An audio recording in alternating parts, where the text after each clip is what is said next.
What is up, guys? Welcome back to another episode of Bleeding B&G. And this is a monumentous occasion.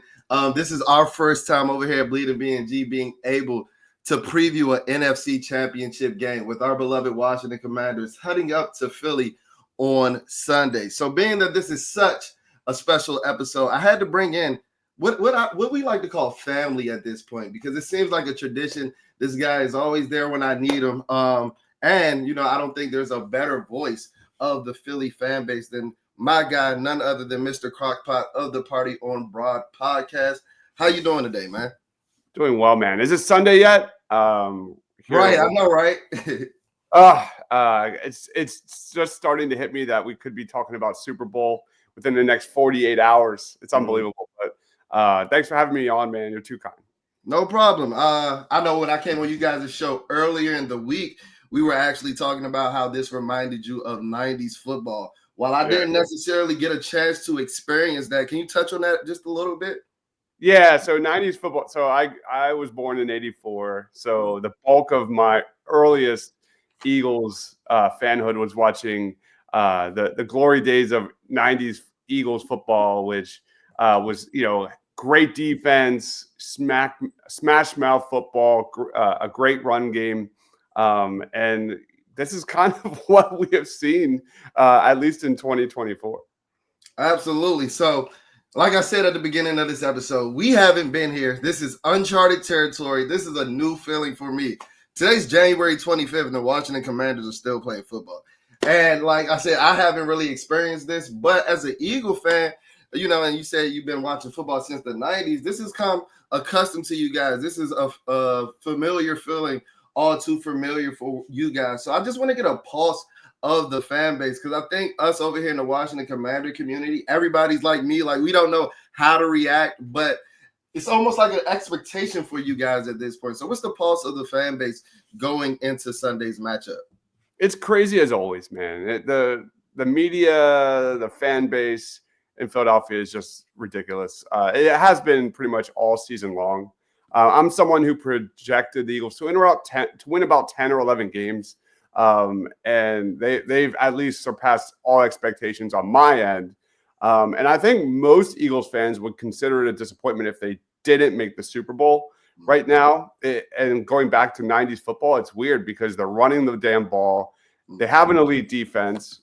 The biggest thing Eagles fans have been saying the last 2 years before this season, run the damn ball. They're doing that, and they're still not happy.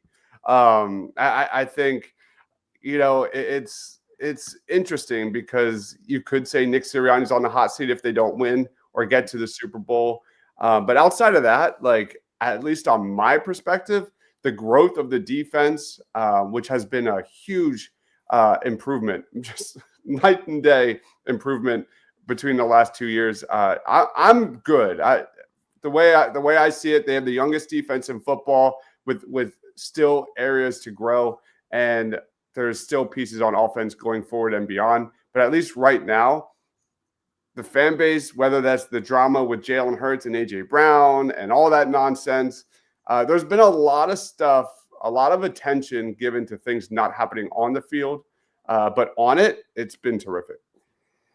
Absolutely. And it was something interesting that you just said, that, if you guys don't, reach the Super Bowl, that potentially Nick Sirianni can be on the hot seat. I'm starting to see a resemblance between him and Kyle Shanahan, where, Nick Sirianni, if you look at his winning percentage, he's a hell of a coach based off of what the statistics show, but he's in that same realm with like Kyle Shanahan at this point where, like, if you don't win the big one, it's like Super Bowl or bust. And I wouldn't want that feeling as a coach, because you can have a successful season without winning the Super Bowl. It's only, if that was the case, only one team out of 32 will be viewing their season as successful each year. But I do remember you coming on in the preseason when we did our Eyes on Our Rivals podcast, on our Eyes on Our Rivals segment, and you actually did predict, I think it was 11 wins for the Philadelphia Eagles, and you guys actually blew that out of the water. So how exactly did we get here? I know you touched on the run game,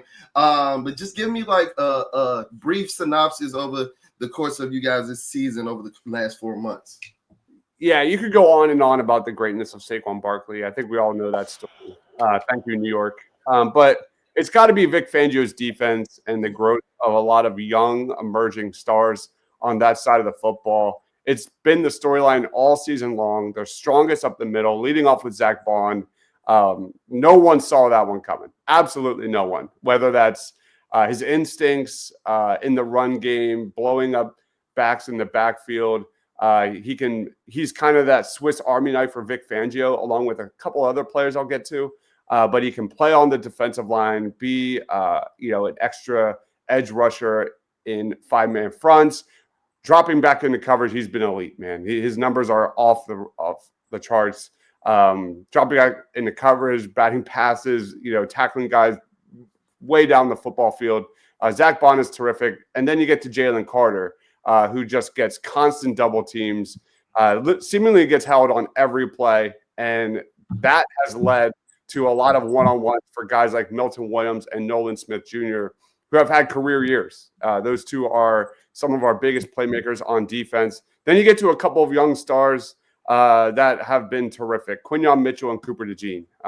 Again, going back to the 2023 season, the Eagles' pass defense was a joke. It was god-awful.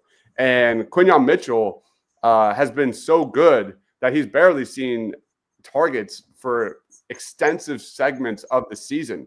Most of those targets have been going towards Darius Slay. So it's been very interesting on that end. I know Terry McLaurin beat him for a touchdown in that second game, but that was kind of like, week 16? And I remember vividly going like, that's the first time he was literally beat all season long. He's had a terrific year.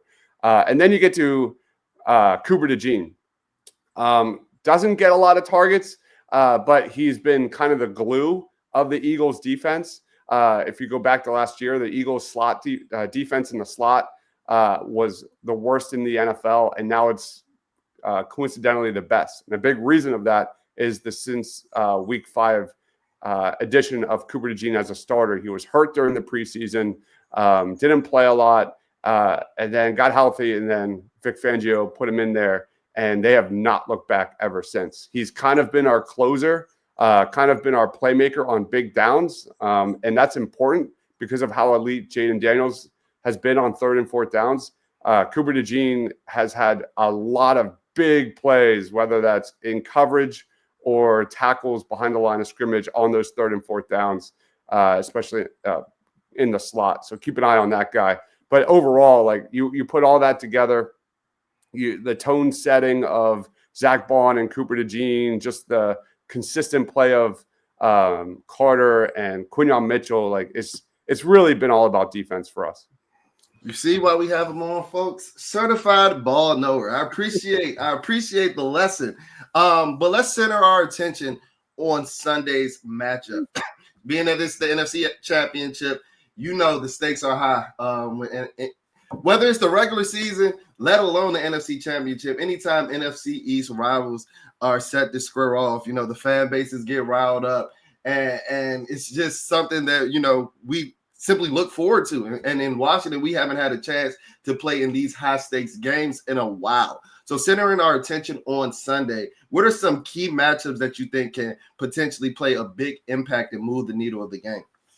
At least for the Commanders' perspective, I think it's easily Jonathan Allen and Daron Payne versus Kellen Moore's play calling and the interior offensive line. The interior offensive line of the Eagles, especially in pass protection, has been awful. Cam Jurgens, who's definitely injured, and Mekhi Becton, and more specifically, their communication have had some lapses. That it's cost them in big-time moments, and their situational play calling and their execution on those 3rd downs has not been good enough. We saw Cam Jurgens get blown up when Jaylen Herz had that safety last week. You saw Mekhi Becton all 4 quarters look lost in pass protection. And then you look at this interior Eagles offensive line. They've allowed 15 pressures and 4 sacks on 58 dropbacks in the last 2 playoff games. That's a 26% pressure rate, a 7% sack rate. And 12 of those pressures came from the interior offensive line. 12 of the 14 pressures from Jaylen Herz came from that interior offensive line. It's a great run blocking unit. Don't get me wrong, but the pass protection, the lack of communication has been bad. And then you talk about a guy like Jonathan Allen, one of the best defensive tackles in football. He had 6 pressures, 4 hurries, 2 quarterback hits, a tackle for loss last week against the Detroit Lions, a 25% pass rush win rate. We've seen over and over and over again, especially the last 2-3 weeks, where stunts and things like that have, put this Eagles O-line in a blender. On the tackles, they're phenomenal. I have no concerns with that. But for me, it starts on the interior, and John Allen could have a huge game on Sunday. You know what's interesting about that matchup? I feel like those guys on their respective teams are like on the opposite end of the spectrum on like the ebbs and flows of the season. Like you guys started out gangbusters as far as just like run blocking and things of that nature, and started to teeter off once, later in the year, once the playoffs started. And I even mentioned when I came on your show that Jonathan Allen has had one of the most roller coaster rides of a season that I've ever experienced, especially from like a defensive tackle who doesn't have like a lot of name notoriety. But our struggles in the run game, Jonathan Allen does have his hand in that. And he did have his hand in that earlier in the season. And then when he got injured, I believe week 6 against the Baltimore Ravens, it was deemed that he wouldn't be playing again this season. It got to the point where, his early season play, some people were, calling for our second round draft pick, Johnny Newton, to, supplant him. And when he finally got out, they were talking about like Johnny Newton potentially outplaying him. That hasn't come to fruition. And John Allen did return, I believe, in week 17 against the Atlanta Falcons. And while he struggled, you can tell he was simply getting back acclimated. I do believe that, he had his best game of the season last week against another dominant offensive line in the Detroit Lions. So that's an interesting matchup to spotlight for sure. Are there any other matchups that you wanted to potentially highlight? I mean, obviously, it's Saquon versus the Washington run defense, Bobby Wagner, Frankie Louvu. I mean, they're going to have their hands full. That's for sure. Barkley and his explosive runs have been the storyline of the season. There's been times when he's kind of got bottled up, but it seems like during the second halves of games all season long, he's found a way to get at least 2 or 3 runs, big runs, 60 yards, 50 yards, 70 yards, every single game. So I'm really interested to see how this run defense for Washington game plans against Barkley. It's interesting because, you look at that week 11 matchup, the Commanders held Saquon to 19 attempts, 63 yards through 3 quarters, and then he just went off in the 4th quarter. I kind of throw out the game, the week 16 matchup because, with no Jaylen Herz back there, I mean, we could critique his passing game and processing all day. That's a whole show. But what we don't talk about enough is how much he means for the Eagles' run game. And when Kenny Pickett was back there, the Commanders knew there was no threat of him, rolling out of the pocket and beating them with his legs. And that just changed the entire game. And as we saw with his numbers, Saquon did not do anything after the first quarter and when Jalen went out with an injury. So, this is a Washington defense that ranks 32nd in average yards before contact to running backs this year. Saquon ranks 1st in average yards before contact.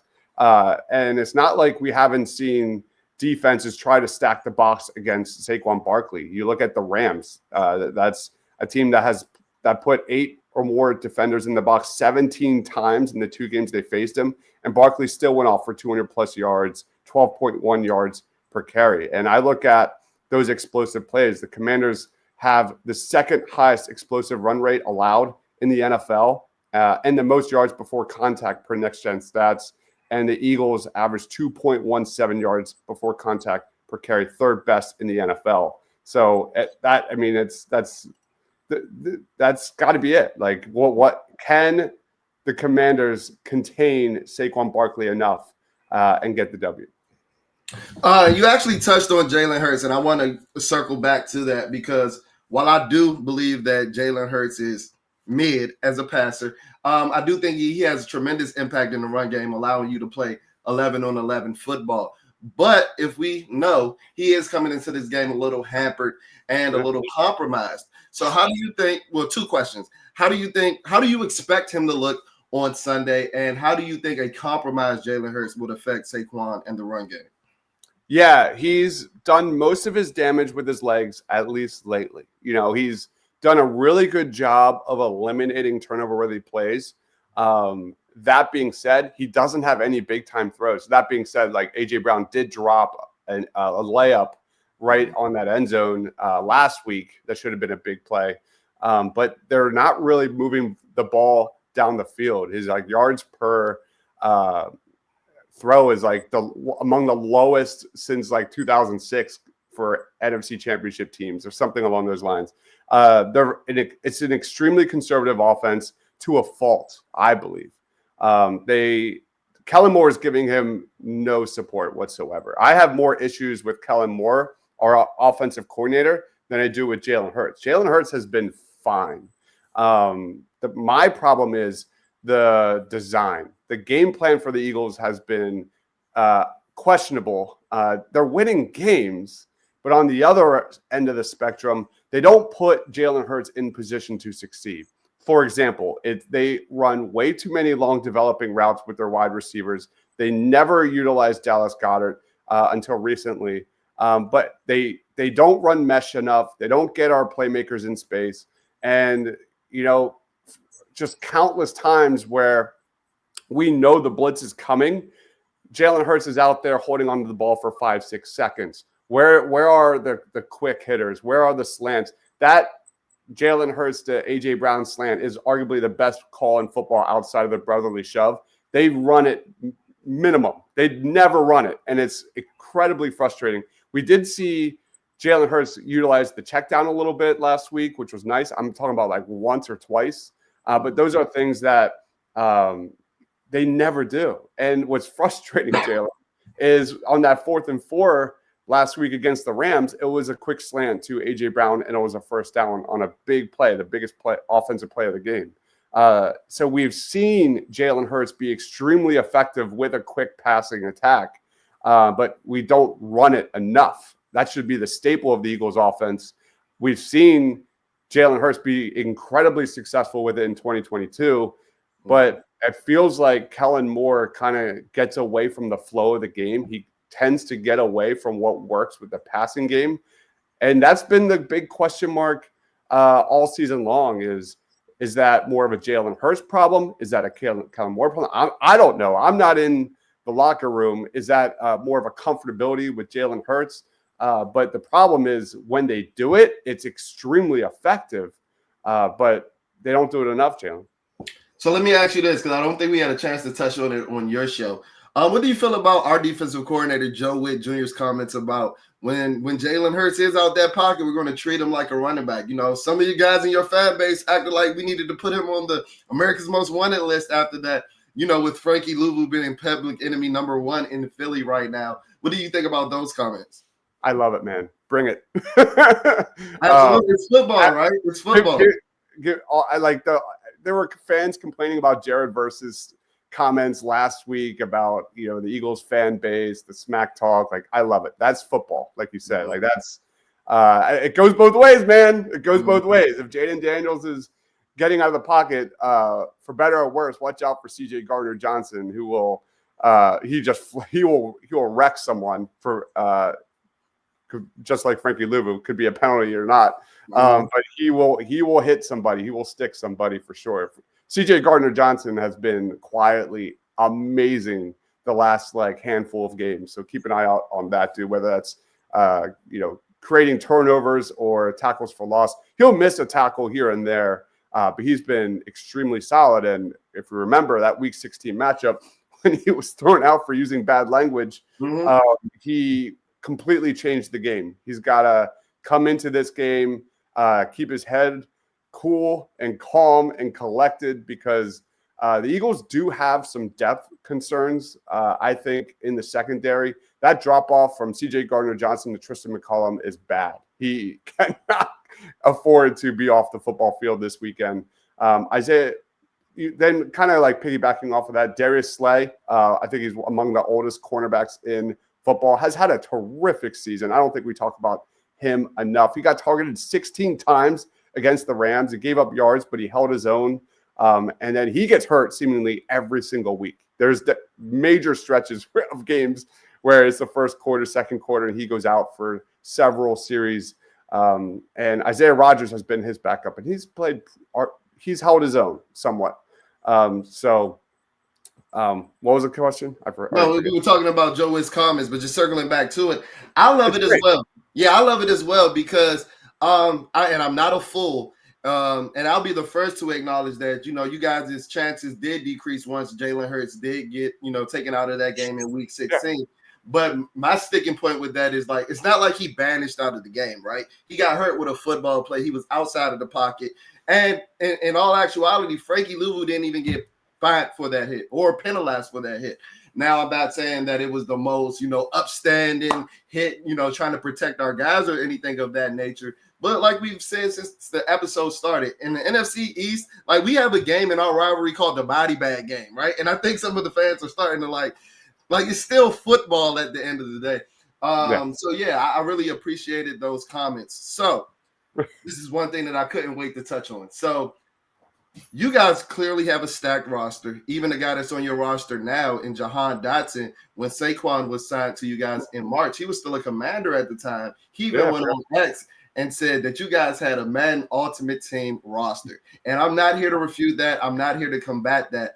But I do think that we have an advantage at the most, important position in the sport, and that's the quarterback position with our guy Jayden Daniels over a guy like Jaylen Herz.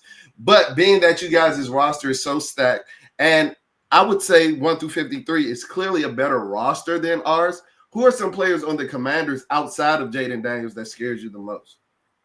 I think –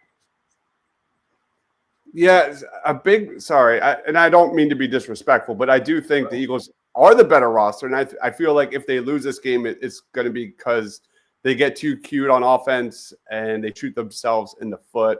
For me, I always cheat on these questions, Jalen. I'm infamous for this. I'm going to go with your offensive coordinator, Cliff Kingsbury, and I think more specifically – those third and fourth down situations. If there is a weakness in this Eagles team, it's their situational play calling and their lack of execution. There's been lapses on those third and fourth downs on offense, whether that's bad penalties. We saw the Lane Johnson false start on the 3rd and 1, on the 3rd and goal on the 1 yard line last week. There's been a lot of that where the play call is horrible. The miscommunication on the interior offensive line fails, and Jaylen Herz holds on to the ball too long. And these consistently knock the Eagles back, whether that's missing out on a red zone opportunity or maybe they're on the 30 and it knocks them out of field goal range. That has been an issue all season long. It's been a big reason why they haven't blown teams out in recent weeks. And I look at that. And on the flip side, for the Commanders, like Cliff Kingsbury, he's got this Commanders offense humming on those third and fourth downs. Jayden Daniels, his QBR on third and fourth down is nearly perfect these last 2 weeks. He's been terrific. And we go back to that second matchup where we saw the Eagles defense really get exposed. Jayden Daniels had some terrific plays with his legs on third and long, fourth down against the Birds. And that, to me, is, I think, where this game's going to be won and lost. I think the situational play calling for the Eagles and Kellen Moore, that has to be better. The execution has to be better. And then they're going up against a hot team in the Commanders that are really rolling in those big moments. So it's going to be crazy at the link and the fans and all that. Can that poise of Jayden Daniels translate to the link? I think so. And that's where my questions lie. I didn't expect you to go there, but I appreciate that you did, though, because I know I said this with John Allen earlier, and I'm speaking with a little bit of hyperbole, but I honestly believe that Cliff Kingsbury called his best game of the season last week against the Detroit Lions. It's almost like he had Aaron Glenn in the Matrix. He knew exactly what Aaron Glenn wanted to do as far as man coverage and blitzes. So he just went back to his old air raid principles with those wide bunch slots outside the numbers. You saw that on the Terry McLaurin bubble screen that went to the house. And I also think that, Cliff is essential to a guy like Jaden's development. The reason that I took Jaylen outside of the question is because I'll be the first to acknowledge that we would not be here without Jayden Daniels. I've been on my episode saying that while I don't think that he might be the number one quarterback in the NFL just at this point, I'll argue that he's top 3 or top 4 with anybody right now. I do think that he's the most valuable player to his team in the NFL, right?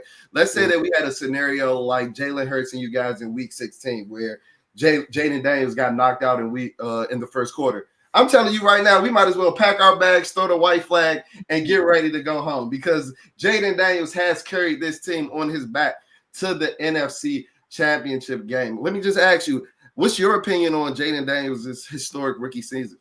He's amazing, man. It's been really fun to watch. He's not the only rookie that I've been extremely jealous. I covered the draft year round, and I was the biggest Mike Sam still guy in Philadelphia, and it still sucks. Even in our group chats when I watch you guys, and I watch Sam still make play after play, just like he did at Michigan. I'm just uber jealous. Johnny Newton's another guy that I'm a big fan of, going down the road. But Jayden Daniels, his poise has been really impressive. I think that's the biggest thing for me. No, for sure. And I actually remember you mentioning Mikey in our preseason episode when we did the preview of the season. And you actually knew more about Mikey than I did. So you actually put my eye on him. And I might have called it. Go ahead. Him and Cooper DeJean are gonna rival each other for the foreseeable future for, best nickel defender, best slot defender for years to come. It's been really impressive to see Sam still play out of position, and he's really held his own on the outside. But man, when you get him inside and you figure that situation out, I'm excited to see what Sam still looks like in like 4 to 5 years from now, and Cooper DeJean in 4 to 5 years from now. We'll see what the Eagles do with Coop. I don't know. I think there is part of the fan base that wants to see him kick to the outside and see how he looks. But for me, when you have like a number one slot defender, you put him in position. You put him at his best position. And I hope they kind of keep Cooper DeJean in that area. I mean, with how much the Vic Fangio defense runs nickel and how many, 5 defensive backs all the time, like that position is so critical. And he's gone up against some of the best wide receivers all season long, Cooper DeJean, in that slot. So for me, I would like to see Coop stay in the slot, and we could be having this conversation, Cooper DeJean versus Mike Samerstill for years. What's crazy about it when we were talking about, the things leading up to the game in the Washington community. I don't know if I caused a stir, but I had some people come at me a little crazy when I said that I wouldn't be traveling Marshawn Lattimore with A.J. Brown this week, because we've seen over a 2-game sample that Mikey Sam still has been our best coverage guy on A.J. Brown. If you can remember what he did against him on Thursday Night Football, despite giving up 60 pounds and 5 inches of height. And I had some people in our community who were like, man, well, Marshawn's bouncing back. He was just coming back from injury in that first matchup. And I don't know if they just seem to forget what Mike Evans did to him last 2 weeks ago. I don't know if they're forgetting that, or they just putting too much stock in Marshawn traveling with Tim Patrick last week. Like, Tim Patrick's a decent player. I'm not here to knock any NFL guys, but there's immense amount of levels in between guarding a guy like A.J. Brown and guarding a guy like Tim Patrick. So I'm definitely interested to see Joe Witt's game plan as far as covering those guys, especially I think Devontae Smith is going to want some get back after that big drop that he had in week 16. So he's honestly probably the receiving threat that I'm most nervous about going into this game. I'll add Dallas Goedert to that mix. He's been kind of the rock these last couple of weeks when pretty much everything has failed with their passing attack. It's been really refreshing to see Goedert, A, stay on the freaking football field because he can never stay healthy, but B, they've really used him as a safety valve during the blitz. And the Washington Commanders are a heavy blitz team. They're going to want to attack Jaylen Herz, and he's been their number one target against the blitz. So keep an eye on Dallas Goedert. A.J. Brown is hurt. There's no question about that. He's not pivoting. He's not as fast as we have seen. When you watch the All-22, You can see it. It's very noticeable. The guy the Eagles need to get in space without a doubt, especially against a blitz-heavy team like the Commanders, is Devontae Smith. They got to get him the ball. There's been large, extensive segments where Devontae barely gets the football, and it's criminal. So for me, Dallas Goedert and Devontae Smith have to be the guys that Jaylen Herz goes to in a quick strike passing attack. That's how I would roll.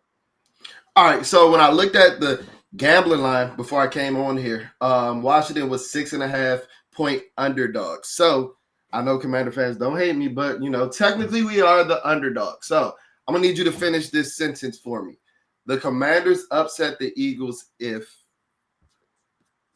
I think, number one, the Eagles' four-man pass rush doesn't get home. That's number one. But I think if the Commanders beat the Eagles, it's because of the big play. Vic Fangio and his defense has been unbelievable at eliminating big plays. And I think the chemistry between Jayden Daniels and De'Ami Brown has me a little concerned. I think if there's 2 to 3 plays that could be momentum-changing plays, and that's what makes me nervous is, maybe this Eagles defense, the youngest defense in the NFL, makes some mistakes and they give up a few big plays. There's been lapses of missed tackles, whether they, get the ball to De'Ami Brown in space in the slot or on the outside. And, this Eagles defense can get exposed on the second level at times. Absolutely. I 100% agree. And, us over here in the Commanders community, we gave De'Ami the nickname Playoff De'Ami because we simply haven't been used to this type of production that he's put off over the last 2 weeks. But I will say that I don't think that he's gone against a cornerback as good as Quinyon Mitchell or Darius Slay or Cooper DeJean. So it'll be interesting to see if he goes back to the De'Ami that we've known for the last 4 years or if he stays in playoff De'Ami mode. Let's finish this game of fill in the blank. Your Eagles win if what? It's fundamentals, dude. It's, it's filling in your gaps. It's being in the right spot. It's making your tackles. It's wrapping up in the backfield. It's communicating across the offensive line on those stunts. The corners playing closer to the line of scrimmage. There are times when Vic Fangio's defense can get too soft, and it's nauseating because he'll allow those quick hitters and teams to just basically go right down the football field and expect them to make mistakes, good and bad. But, man, don't turn over the ball, which we have seen Jaylen Herz do really well with. I just think if the Eagles do their job, execute, that it's as easy as that. Sorry. No, I feel you because I wholeheartedly agree with both of your answers because I do think that we are going to be in trouble if you guys are able to get home with your front four because that's what we saw on Thursday night in that Week 11 matchup. Yeah, Jayden Daniels was hampered, but I don't want to put too much on an injury because he was out there. But we saw, Vic Fangio put 7 and 8 in the box, and that's something that Jayden wasn't necessarily used to. I mean, not in the box, in coverage. And that's something that Jayden wasn't necessarily used to, and he was holding on to the ball. He was getting ran down by D linemen, getting ran down by Nakobe Dean. And like I said, part of that has to do with the injury, but I do think that Vic Fangio had him in the matrix in that Week 11 matchup. That's why I think that the Week 16 matchup was even that more impressive because it shows that he's able to regroup.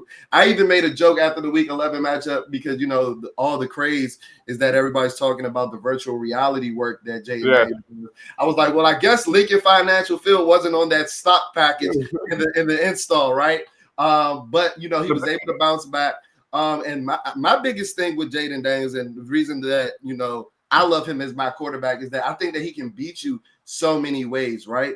Yeah, we know about the big plays. We've seen the big plays on highlights, but this is also a guy that had a 17-play drive against the, Tampa Bay Buccaneers to kind of seal the game. And if Vic Fangio does want to play that soft coverage, I think that he's more adept to go against that now than he was on that Thursday night performance because the last 6 weeks outside of the Detroit game, he's essentially had to put the ball in his hands last to essentially win the game. And he's been doing it in a plethora of ways. So, yeah, I agree. I agree with both of your answers, especially with the guy like Sam Cosmi being out. I've had nightmares about Saquon Barkley and Jaylen Carter all week, right? It's been crazy. But, yeah, my last question for you before we head out, once again, I appreciate you for coming on the show. I just need a score prediction and one bold takeaway from the game. I am sticking with we did a show earlier Tuesday this week, and my prediction was 24-21 Birds, and I'm sticking with that. I think it's going to be a close game. I think it's going to be a slugfest. I think #analysis, this game's going to be won in the trenches, and I think that favors the Philadelphia Eagles slightly. I think it's going to be a big Saquon Barkley game. I think Jaylen Carter against Trent Scott or Andrew Wiley bodes really well. I feel like the Eagles align really well with the Commanders right now. Where I'm nervous about is, Jaden Daniels, his legs, and those, big play sustaining moments in this game that could really, change momentum in this one.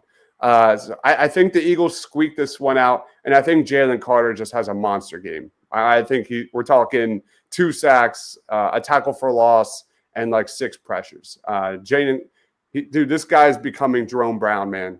He's becoming somewhat of an Eagles legend, and he was my number 1 player in the draft at the time, and he fell to the Eagles, and he's been my guy ever since. So Jaylen Carter just continues to have more tape that he's among the best defensive players in football. I agree 100%. And anybody that watches college football and watch any inkling of the Georgia Bulldogs during the 2022-2021 season, they know how dominant a guy like Jaylen Carter can be. I think Shady McCoy just said that Aaron Darnold said, this is the next guy to take over for me at that defensive tackle position. So getting that high praise from a guy of that stature, it kind of validates our thinking, because I lied to you not. We were still in our misery. We were still under the ownership of Dan Snyder when Jaylen Carter got drafted. I wanted to punch a wall. Because I was like, this is never going to end. They're going to dominate us for years to come. They got the best player in the draft. He fell because of some off-field concerns and things of that nature. But he's kind of proven that he was the best player in that 2023 draft. Dude, the big knock on him was can he play, his conditioning. Remember, there was a big take on his conditioning. He's not in the best conditioning, and the dude plays nearly 100% of the snaps now. He's literally on the field all the time, getting double teamed, and it doesn't matter. And you saw the Rams, for whatever reason, left him one-on-one on the final 2 plays of the game last week, and he had the sack and the pressure in Stafford's face that led to the incomplete pass on 4th down. You just cannot leave him one-on-one. He's just that elite. Yeah, that's why it made that play even crazier, because, I have season tickets, so I was there for that Week 16 game. And when Jaden Daniels, olayed him like a bull in the china shop, I was like, whoa. Because I hold Jaylen Carter in the same regard that you do. He's a freak of a player. But it also, when I was like, Jaden Daniels is, different when he's making these elite of the elite guys look like me out there. But that is a 330-pounder going against Jayden Daniels, who's all but 175 pounds. But we've seen Jaylen Carter make those plays on other mobile quarterbacks and things of that nature, because he's that freaky of an athlete. But yeah, man, thank you for this. Before we head on out here, please let the people know where they can find you. And yeah. Thanks for having me on, man. We're Party on Broad. We're a Sixers Eagles podcast, but I do cover the NFL draft year round. So I put out videos every week, 3 to 5 videos every week on the draft. So if you're into that, it's not Eagles bias. I cover the entire draft. So top 10 positional rankings, quarterbacks, you name it. So go check us out there. Working on offensive line today, and that'll cap out my positional rankings. But I've already got Reese's Senior Bowl videos out. So if you like that stuff, check it out. How you watching the game on Sunday? Oh, at home. I am your classic nut job where it needs to be quiet. I have my chips. I have my drink, my mixed drinks right here as well. I'm standing, 2 feet away from the TV, zone defense, man cup. I am obsessed. So me too. It's gotten to the point where my girlfriend starts to record me during the game, and she's like, "Babe, you can put me on TikTok and it'll go viral." I'm like, "You want me to go viral for being a damn psychopath?" Nah, yeah. I think that. Oh, go ahead. My dog will like be over here barking at me because she's freaking out, and then my 5-year-old daughter's laughing at me because I'm pacing and running back behind our bar. It's great. We do halftime and post game shows as well. So if you want to see an Eagles perspective, I don't do that on my channel. I do it on a different channel called Eagles Pinpool Network, where that's all Eagles. So you probably don't want to check that out. But we'll be live doing halftime and post game for sure. Hey, we might, because you got to keep your eyes on your friends, but you got to keep your eyes on your enemies. Even. Yeah. But yeah, guys, please check him out. He puts out amazing stuff. You guys, if you guys have been following the channel for at least the past 3 years, you've seen him for at least the past 3 years. This is my guy, so please go ahead and support his channel. He's my guy every day except this Sunday. This Sunday, I don't know on this Sunday. But thank you for doing this, man. I really appreciate it, and enjoy the game on Sunday. You too, man. Thanks for having me on. All right, I'll check in on you later.